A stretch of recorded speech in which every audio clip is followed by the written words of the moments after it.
Welcome, dear students. GRPS Junior College, Narangao, online lecture series, subject Agriculture Science and Technology, Standard 11. Dear students, in previous lecture, we are studied about commercial agricultural technologies. In this topic, we are studied about artificial intelligence system in agriculture, drone technology used in agriculture, and urban agriculture system. In today's lecture, we are going to study about hydroponic. Hydroponic is a technique to grow plants on a base of water, that is hydro.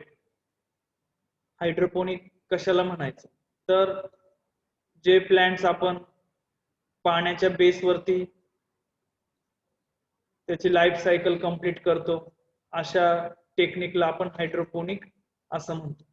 फक्त पाण्याचा वापर करून आपण ते plants grow करतो त्याला आपण hydroponic असं म्हणतो.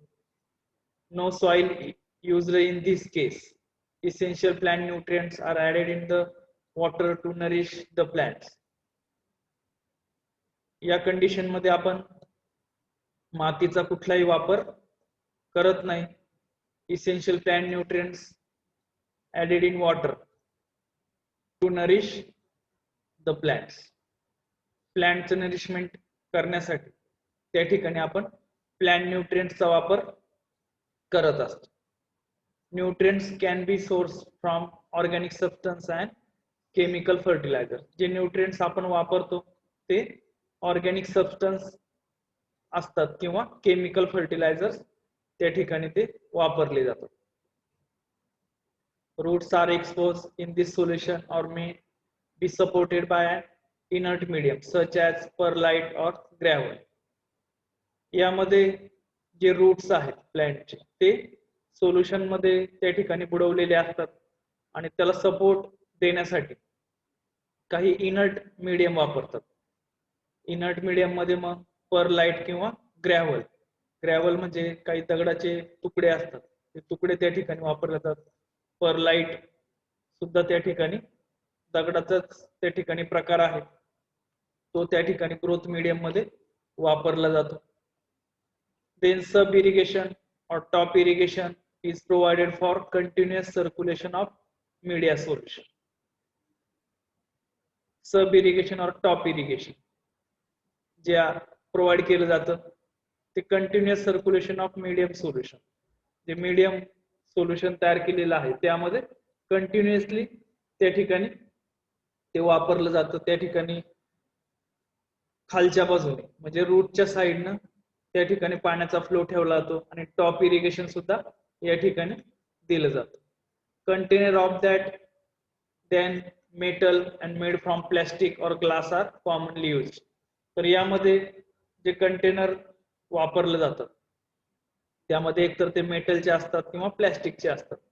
प्लॅस्टिक ट्रेज किंवा मेटल ट्रे वापरले जातात किंवा ग्लास काचेचे सुद्धा ट्रे यामध्ये वापरले जातात. Then whole root zone is excluded from light to avoid algae and fungal growth in the solution.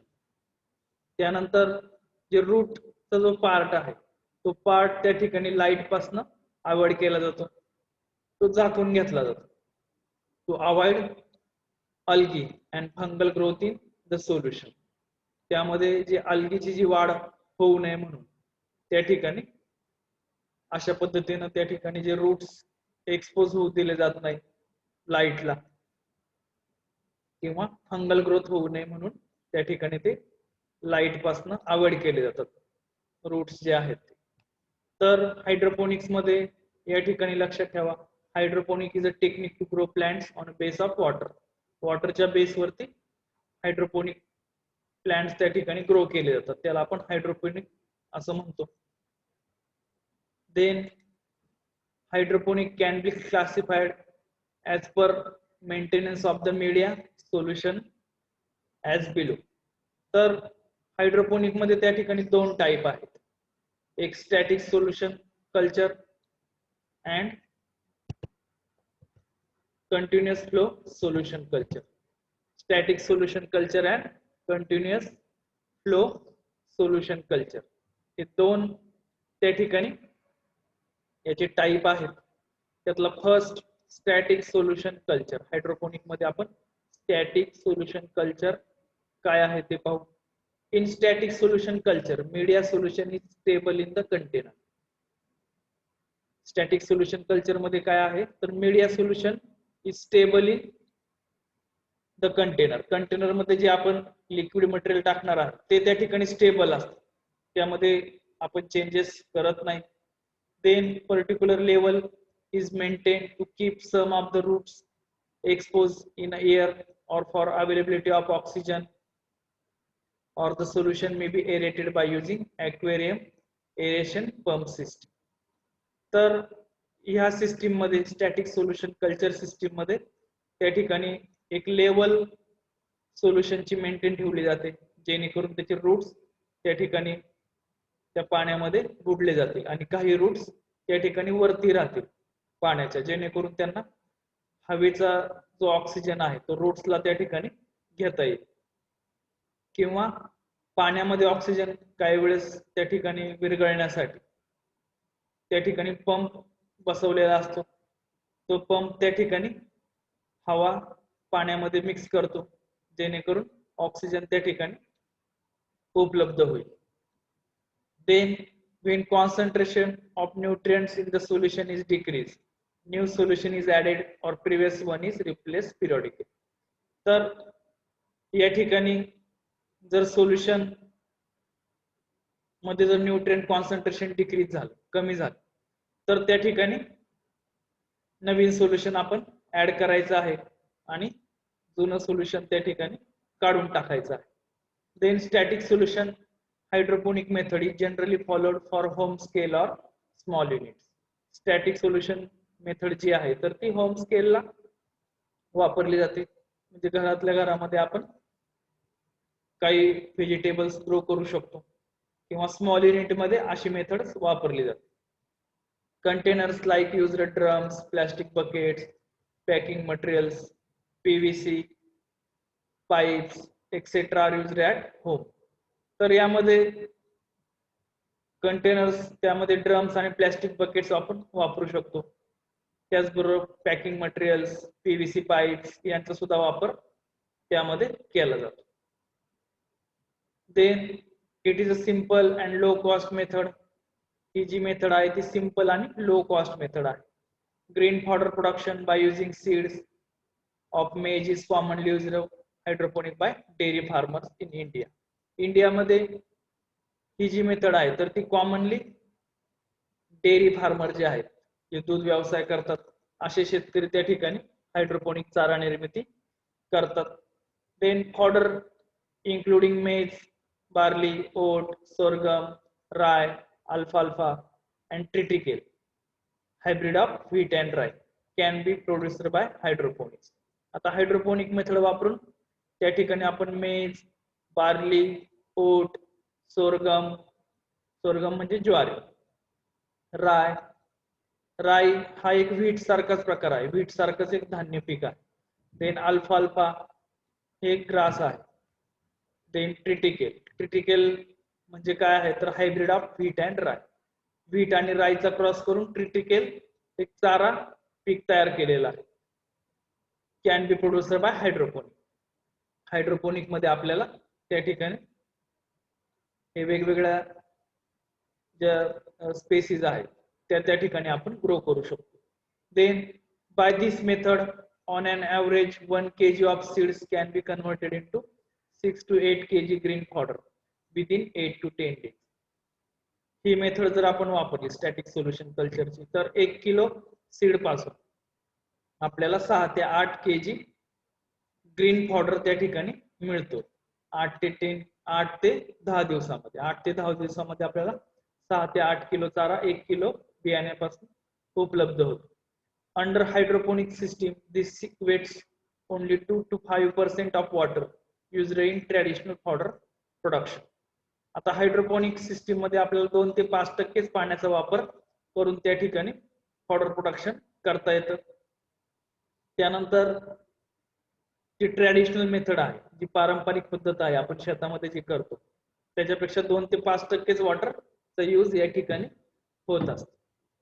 Then picture shows that hydroponic system static solution culture. या ठिकाणी पहा, हे ट्रे या ठिकाणी तयार केलेला आहे. त्यानंतर पाण्याचं जो फ्लो आहे तो या ठिकाणी सोडण्यासाठी पाईप्सची अरेंजमेंट केलेली आहे आणि अशा पद्धतीने या ठिकाणी हायड्रोपोनिक चारा निर्मिती केली जाते. Then next continuous flow solution culture. Next point is continuous flow solution culture. हायड्रोपोनिकचा जो दुसरा टाइप आहे, पहिला स्टॅटिक सोल्युशन कल्चर आणि दुसरा आहे continuous flow solution culture. In this type, continuous flow of solution is maintained to ensure supply of nutrients, water, oxygen for root of all plants. तर यामध्ये कंटिन्युअस सोल्युशन फ्लो त्या ठिकाणी ठेवलेला असतो. मग त्यामध्ये न्यूट्रिएंट्स, वॉटर अँड ऑक्सिजन त्या ठिकाणी प्लांट्सला अवेलेबल होतो. It is much easier to automate than the static solution culture. आणि ही जी मेथड आहे ती इजियर आहे, ऑटोमेट आहे, easier to automate than the static solution culture. Static solution culture पेक्षा सोपी पद्धत आहे. A popularly used container is the nutrient film technique. Popularly used container is nutrient film technique. त्यामध्ये वापरली जाते. यामध्ये न्यूट्रिएंट सोल्युशनचं त्या ठिकाणी एक फिल्म प्लांटच्या रूटच्या खालून त्या ठिकाणी ते बसवलेले असते आणि त्या ठिकाणं प्लांट्सला सगळे न्यूट्रिएंट्स ऍब्सॉर्ब करता येतात. त्याला आपण न्यूट्रिएंट फिल्म टेक्निक असं म्हणतो. It is arranged with fixed flow so as to maintain flow of solution at the rate of 1 to 2 liters per minute. एका मिनिटाला 1 ते 2 लिटर त्या ठिकाणी सोल्युशनचा फ्लो त्या फिल्म मधनं पास होतो. Large tanks or trays made from cement, concrete or plastic are also used. आणि ह्या मेथड साठी आपण लार्ज टँक, मोठ्या टाक्या किंवा ट्रेचा वापर त्या ठिकाणी केला जातो किंवा सिमेंट, कॉन्क्रीट किंवा प्लास्टिकचं जे स्ट्रक्चर आहे ते स्ट्रक्चर यासाठी केलं जातं. It has more efficiency to produce as compared with static solution method. आणि स्टॅटिक सोल्युशन मेथड पेक्षा या मेथड मध्ये जास्त प्रोडक्शन आपल्याला मिळत असतं. Then picture shows that the nutrient film technique being used to grow various salad greens. Salad greens म्हणजे काय, तर आपण सलाडचा वापर करतो. सलाड म्हणजे काही भाज्या आहेत, त्या भाज्यांचा वापर फक्त कच्च्या खाण्यासाठी करतो, त्याला आपण सलाड असं म्हणतो. तर या ठिकाणी पिक्चर मध्ये दिसतंय की सलाड ग्रीन व्हेजिटेबल्स जे आहेत तर या ग्रो केलेल्या आहेत कंटिन्युअस फ्लो सोल्युशन कल्चर वरती. Then next aeroponic. Next technique is aeroponic. Aeroponic is a system where roots are continuously or periodically kept in an environment saturated with a fine drops of nutrient solution. Aeroponics मध्ये काय केलं जाते तर या ठिकाणी roots are continuously or periodically kept in environment saturated with fine drops, mist or aerosols of nutrient solution. यामध्ये continuously प्लांटच्या रूट्सला mist आणि एअर सोल्स जे फाईन ड्रॉप्स आहेत एकदम न्यूट्रिएंट सोल्युशनचे, त्या ड्रॉप्सचा मारा त्यांच्या रूट्स वरती केला जातो. This method requires no substrate and entails growing plants with their roots suspended in a deep air or growth chamber with the roots periodically weighted with a fine mist of atomized nutrients. यामध्ये जो nutrient सोल्युशनचा जो मारा आहे तो त्याच्या roots वरती केला जातो आणि तो कंटिन्युअसली त्या ठिकाणी ठेवला जातो जेणेकरून त्या रूट्सला त्या ठिकाणी न्यूट्रिएंट्स ऍब्सॉर्ब करता येतील. Excellent aeration is the main advantages of aeroponic. एरोपोनिकचे जे मेन ऍडव्हान्टेजेस आहे तर ते काय आहे एक्सलंट एरिएशन त्या ठिकाणी अवेलेबल पाहिजे. Aeroponic technique have proven to be commercially successfully for propagation, seed germination, seed potato production, tomato production, leaf crop and microgreens. तर एरोपोनिक्स जी टेक्निक आहे तर ती सक्सेसफुली त्या ठिकाणी कमर्शियली सक्सेस झालेली आहे. प्रोपगेशन ऑफ सीड जर्मिनेशन, बियाण्यांची उगवण करण्यासाठी, सीड पोटॅटो प्रोडक्शन, त्याचबरोबर जे सीड पोटॅटो आहेत त्यांचं प्रोडक्शन करण्यासाठी एरोपोनिक टेक्निकचा त्या ठिकाणी वापर केला जातो. Then tomato production, leaf crop and micro greens यांचं त्या ठिकाणी प्रोडक्शन करण्यासाठी एरोपोनिकचा वापर केला जातो. Then Richard Stoner commercialized aeroponic technology 1983. Richard Stoner जो आहे तर त्याने काय केलेलं आहे 1983 ला ही एरोपोनिक टेक्निक शोधून काढलेली आहे. Aeroponic has been implemented as an alternative to water intensive hydroponic system worldwide. तर एरोपोनिक जी सिस्टीम आहे तर ती अल्टरनेटिव्ह आहे हायड्रोपोनिक सिस्टीमला. Then any species of plant can be grown in true aeroponic system because of the microenvironment of an aeroponic can be finely controlled. तर any species of plantची कुठली पण स्पेसिस त्या ठिकाणी आपण एरोपोनिक सिस्टीम मध्ये त्या ठिकाणी ग्रो करू शकतो. Then suspended aeroponic plants receives 100% of the available oxygen and carbon dioxide to the root zone, stems and leaves, thus accelerating biomass growth and reducing rooting times. त्यानंतर suspended aeroponic plants जे आहेत तर ते 100% त्या ठिकाणी oxygen, carbon dioxide त्यांच्या रूट्सला त्या ठिकाणी प्रोव्हाइड करतात. मग त्यामध्ये रूट झोन, स्टेम, लीव्स आणि जो बायोमास आहे त्यांची वाढ त्या ठिकाणी चांगली होण्यासाठी त्याची मदत होते. रिड्युसिंग रूटिंग टाइम्स आणि त्याचे रूट्स त्या ठिकाणी कमी वाढतात आणि लीफ वगैरे जो वरचा जो पार्ट आहे तो त्या ठिकाणी चांगला वाढतो. Aeroponics uses 65% less water than hydroponic. Aeroponic system मध्ये 65% लेस वॉटर त्या ठिकाणी यूज होतो फक्त. Then aeroponically grown plants require 1/4 nutrient input compared to hydroponics. त्याचबरोबर जे न्यूट्रिएंट्स आहेत न्यूट्रिएंटचा वापर सुद्धा 1/4 त्या ठिकाणी होतो compared with hydroponic. Hydroponic technique पेक्षा 1/4 त्या ठिकाणी वापर होतो. Then picture shows that aeroponic technique. First या ठिकाणी पंप सेट बसवलेला आहे, ग्रॅव्हिटी ड्रेन या ठिकाणी आहे आणि या ठिकाणी न्यूट्रिएंट रिझर्वायर आहे. न्यूट्रिएंट्स या ठिकाणी साठवून ठेवलेले आहेत. देन स्प्रे जेट या ठिकाणी बसवलेला आहे आणि या ठिकाणी जो मीडिया आहे ग्रॅव्हल स्टोन वगैरे ते या ठिकाणी कप मध्ये छोट्याशा ठेवलेले असतात आणि इथं प्लांट्स ग्रो केलेला आहे आणि या ठिकाणी स्प्रे जेट मधनं न्यूट्रिएंटचा मारा या ठिकाणी सतत केला जातो. त्याला आपण एरोपोनिक टेक्निक असं म्हणतो. Then next फॉगोपोनिक्स.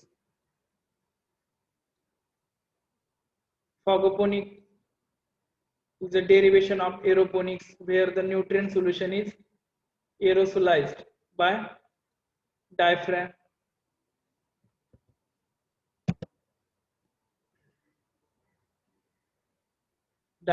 vibrating at ultrasonic frequencies.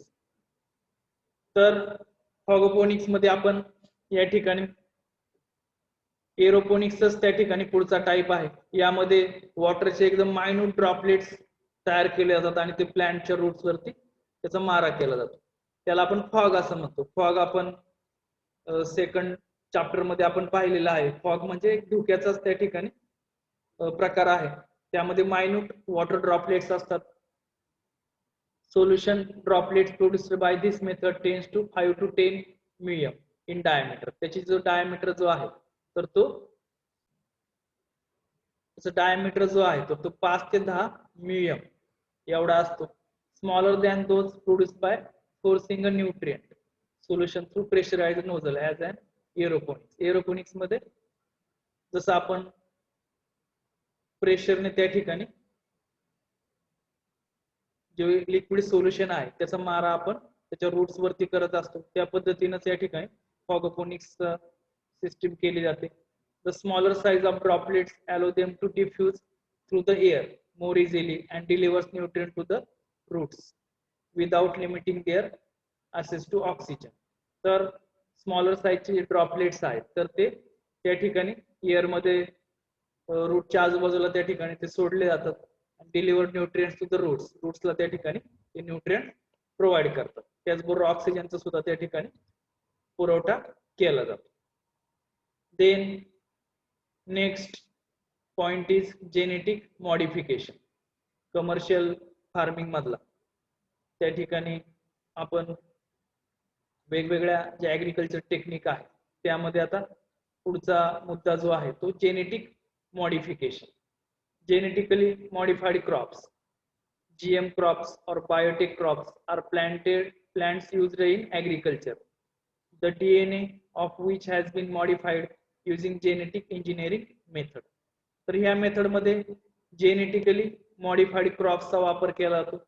तर ते जे क्रॉप्स आहेत ते क्रॉप्स तयार करताना त्यांच्या जीन मध्ये बदल केला जातो. जे जीनचं जे कोडान असतं त्यामध्ये तुम्ही शिकलेला आहात 10वी मध्ये तुम्हाला ते होतं जेनेटिक डीएनए स्ट्रक्चर सर्वांना माहित आहे. डबल हेलिकल स्ट्रक्चर या ठिकाणी पिक्चर मध्ये दिसत आहे आणि त्याच्या दोन्ही बाजूला त्या ठिकाणी कोडॉन्स असतात आणि ते कोडॉन आपले कॅरेक्टर्स डिसाइड करतात की कशा पद्धतीने कॅरेक्टर्स त्या प्लांट्स मध्ये किंवा त्या सजीवामध्ये असतील. मग त्यामध्ये वेगवेगळे कोड्स असतात A B C वगैरे D E असे जे कोड्स आहेत ते कोड्स त्या ठिकाणी दिलेले असतात. तर त्यामध्ये आपण जे स्पेशल कॅरेक्टर्स आहेत त्याचं आयडेंटिफिकेशन करून त्याच्यामध्ये आपण बदल करू शकतो. त्या बदल करण्याच्या जे शास्त्र आहे त्याला आपण जेनेटिक इंजिनिअरिंग असं म्हणतो आणि यामध्ये खूप क्रिटिकली वर्क करून DNA मध्ये बदल करता येतो. In most of cases, the aim to introduce a new trait to the plant which does not occur naturally in the species. मग त्यामध्ये आपल्याला बदल केल्यानंतर काही स्पेसिस तयार करता येतात, न्यू ट्रेट्स तयार करता येतात आणि असे जे आहेत तर ते नॅचरली ऑकर होत नाहीत किंवा नॅचरली ते सापडत नाहीत. अशा स्पेसिस आपण जेनेटिक इंजिनिअरिंग मध्ये तयार करू शकतो. त्याला आपण जेनेटिक मॉडिफिकेशन असं म्हणतो. Examples in food crops include resistance to certain pest, disease, environmental condition, reduction of spoilage, resistance to chemical treatment, resistance to herbicides, or improving the nutrient profile of the crop. तर crop मध्ये आपल्याला या ठिकाणी pest resistance, disease resistance, environmental कंडिशनला grow होणाऱ्या varieties, त्यानंतर reduction of spoilage होऊ नये म्हणून त्यामध्ये काही जेनेटिक बदल करता येतात. Then resistance to chemical treatments, काही केमिकल ट्रीटमेंट्सला आपण रेजिस्टन्स त्या ठिकाणी व्हरायटीमध्ये त्या तयार करू शकतो. किंवा हर्बिसाइड रेजिस्टन्स, यामध्ये तुम्ही पाहत असाल की काही जी तणनाशक आहेत त्याला आपण हर्बिसाइड असं म्हणतो. पिकांवर जर त्यांचा मारा केला तर पिकांवरती कुठलाही परिणाम होत नाही, परंतु जे साईडला वीड असतात, वीड म्हणजे तण, जी तण उगलेली असतात ती तण त्या ठिकाणी डॅमेज होतात किंवा त्यांचा कंट्रोल आपण करू शकतो. तर अशा पद्धतीनं या ठिकाणी जेनेटिक मॉडिफिकेशन आपण वेगवेगळ्या ज्या स्पेसीज आहेत त्या स्पेसीज मध्ये आपण करू शकतो प्लांटच्या. या ठिकाणी picture shows that imaginary view of genetic engineering. यामध्ये इमॅजिनरी व्ह्यू आहे, हा DNA आहे. तर यामध्ये जे कोडॉन आहेत ते कोडॉन्स आपण या ठिकाणी फोरसेप्सच्या साहाय्याने काढलेत आणि त्या ठिकाणी दुसरे कोडॉन त्या ठिकाणी आपण जोडलेले आहेत. Then next point is agricultural education. Next point is agriculture education. An ancient period of India, agriculture was included in the curricula of Nalanda and Takshashila University as one of the 18 arts. तर ancient period of India म्हणजे भारताच्या इतिहासामध्ये आपण पाहिलेलं आहे की नालंदा आणि तक्षशिला हे दोन विद्यापीठ होती आणि त्या विद्यापीठांमध्ये शेती हा विषय त्या ठिकाणी शिकवला जायचा. ऍग्रिकल्चर एज्युकेशन त्या ठिकाणी शिकवलं जायचं. त्यावेळेस पूर्ण जगामध्ये कुठेही ऍग्रिकल्चर हा विषय शिकवत नव्हते, परंतु नालंदा आणि तक्षशिला या ज्या दोन विद्यापीठ होते, त्या दोन युनिव्हर्सिटीज होत्या, त्या विद्यापीठांमध्ये हा विषय शिकवला जायचा. Then the Indian Council of agriculture Research ICAR as an autonomous body, it is under the division of agriculture research and education, DARE, Ministry of Agriculture, Government of India, headquarter at Pusa, New Delhi. तर Indian Council of agriculture Research ICAR हे आता मुख्य त्या ठिकाणी ऍग्रिकल्चरचा base म्हटला जातो. ही एक autonomous institute आहे आणि division of agriculture research and education DARE च्या अंडर हे ICAR चं काम चालतं. त्याचबरोबर ministry of agriculture, government of India यांची त्याला मान्यता आहे. त्यांचं हे डिपार्टमेंट आहे ऍग्रिकल्चर रिसर्च अँड एज्युकेशन आणि त्यांनी Indian Council of agriculture research ला त्या ठिकाणी ऑटोनॉमस बॉडीची मान्यता दिलेली आहे आणि त्याचं हेडक्वार्टर पुसा या ठिकाणी आहे किंवा पुसा रोड आपण त्याला म्हणतो, न्यू दिल्ली. न्यू दिल्लीमध्ये त्याचं हेडक्वार्टर आहे. The council is the apex body of coordinating, guiding and managing research and education in agriculture, including horticulture, fisheries and animal science in the entire country. आता हे जे काउन्सिल आहे ते अपेक्स बॉडी आहे आणि ते कोऑर्डिनेट करतं, गायडिंग करतं, त्याचबरोबर मॅनेजमेंट करतं रिसर्च आणि एज्युकेशन जो आहे ऍग्रिकल्चर मधला तो होण्यासाठी. मग त्यामध्ये horticulture, fisheries and animal science यांचा सुद्धा त्या ठिकाणी समावेश होतो. देन 101 ICAR इन्स्टिट्यूट्स, 101 ICAR इन्स्टिट्यूट्स आहेत. त्याचबरोबर 71 ऍग्रिकल्चर युनिव्हर्सिटीज पूर्ण इंडियामध्ये त्या ठिकाणी स्थापन झालेल्या आहेत, spread across the country. This is one of the largest national agriculture system in the world आणि जगामधली सगळ्यात मोठी ऍग्रिकल्चर सिस्टीम ICAR ची त्या ठिकाणी आहे. Then the ICAR has played a pioneering role in green revolution and subsequent development in agriculture in India through its research and technology development.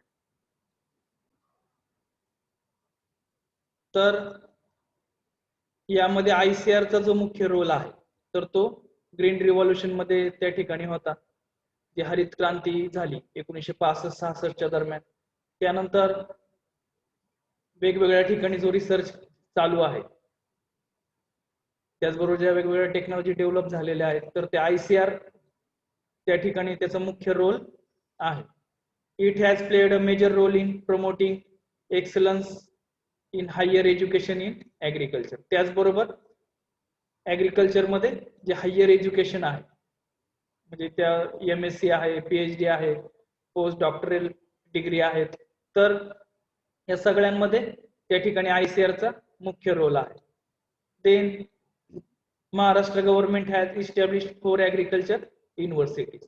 त्याचबरोबर महाराष्ट्र गव्हर्नमेंटने 4 agriculture universities develop केलेल्या आहेत. त्यामध्ये दापोलीमध्ये त्या ठिकाणी युनिव्हर्सिटी आहे ऍग्रिकल्चरची.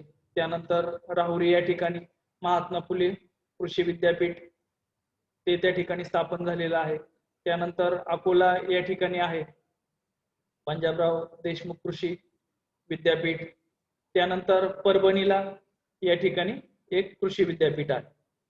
तर अशा पद्धतीने या ठिकाणी महाराष्ट्रामध्ये 4 कृषी विद्यापीठ आहेत.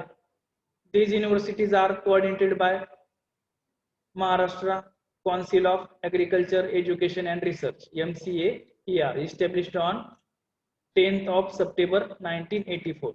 तर ह्या ज्या युनिव्हर्सिटी आहेत तर त्या कोऑर्डिनेट करण्याचं काम Maharashtra council of agricultural education and research MCAR करत असतं आणि त्याची स्थापना जी आहे ती 10 सप्टेंबर 1984 10 सप्टेंबर 1984 ला त्याची स्थापना झालेली आहे.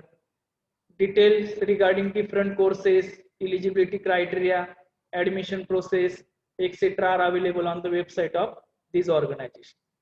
आणि ह्या ज्या ऑर्गनायझेशन आहे त्या ऑर्गनायझेशनच्या वेबसाईट वरती सर्व माहिती उपलब्ध आहे. मग त्यामध्ये courses, eligibility criteria, admission process कशा पद्धतीने राबवली जाते याची सगळी माहिती या MCAR च्या वेबसाईट वरती दिलेली आहे. Then different extension activities are conducted by agricultural universities, department of agriculture, research stations, Krishi Vigyan केंद्र एक्सेट्रा त्या ठिकाणी युनिव्हर्सिटीच्या अंडर त्या ठिकाणी ते कामं पार पाडली जातात. मग त्यामध्ये डिपार्टमेंट ऑफ ऍग्रिकल्चर आहे, रिसर्च स्टेशन्स आहेत, कृषी विज्ञान केंद्र त्याला आपण KVK असं म्हणतो. Then National skill development Corporation NSDC, Maharashtra state skill development Society MSSDS etcetera provides training to the farmers for entrepreneurship development. त्याचबरोबर नॅशनल स्किल डेव्हलपमेंट कॉर्पोरेशन जे आहे NSDC, त्याचबरोबर Maharashtra state skill development society यांच्या मार्फत शेतकऱ्यांना वेगवेगळ्या उद्योगांमध्ये ट्रेनिंग प्रोव्हाइड केलं जातं जेणेकरून त्यांची क्षमता बांधणी होते. शेतकऱ्यांची क्षमता बांधणी त्या ठिकाणी करण्याचं काम या संस्था करत असतात. Then institutes and their websites. आता ज्या वेगवेगळ्या इन्स्टिट्यूट्स आहेत त्यांच्या वेबसाइट्स या ठिकाणी दिलेल्या आहेत. यामध्ये आता काही फारसं मी सांगणार नाही, तुमच्या बुक मध्ये ती माहिती दिलेली आहे. परीक्षेच्या दृष्टीने परीक्षेमध्ये फारसं विचारत नाहीत, परंतु तुमच्या माहितीसाठी किंवा अजून तुम्हाला जर नॉलेज जर घ्यायचं असेल या विषयांचं तर या वेबसाईट वरती तुम्ही जाऊन त्याची माहिती मिळवू शकता. मग त्यामध्ये ICARचं आहे, MCAR ची आहे, government of Maharashtra, Mahatma Phule Krishi Vidyapeeth, then doctor Panjabrao Deshmukh agriculture university Akola, Vasantrao Naik Marathwada agriculture university Parbhani, doctor Balasaheb Sawant Konkan Krishi agriculture university Dapoli, national skill development corporation, Maharashtra state skill development society यांच्या वेबसाइट्स या ठिकाणी दिलेल्या आहेत. तर विद्यार्थी मित्रांनो, आजचं आपलं लेक्चर या ठिकाणी संपलेलं आहे आणि त्याचबरोबर आपला जो तिसरा टॉपिक आहे ऍग्रिकल्चर अ मॉडर्न अप्रोच हा सुद्धा या ठिकाणी कंप्लीट झालेला आहे. तर विद्यार्थ्यांना सूचना आहे की चॅप्टरच्या खालीला दिलेले जे एक्सरसाइज आहे तो त्या ठिकाणी तुम्ही सोडवून कंप्लीट करायचा आहे 3ऱ्या चॅप्टर पर्यंत आणि मला त्याचे काही फोटोग्राफ्स पाठवायचे आहेत. तर आजचं आपलं लेक्चर या ठिकाणी संपलेलं आहे. धन्यवाद.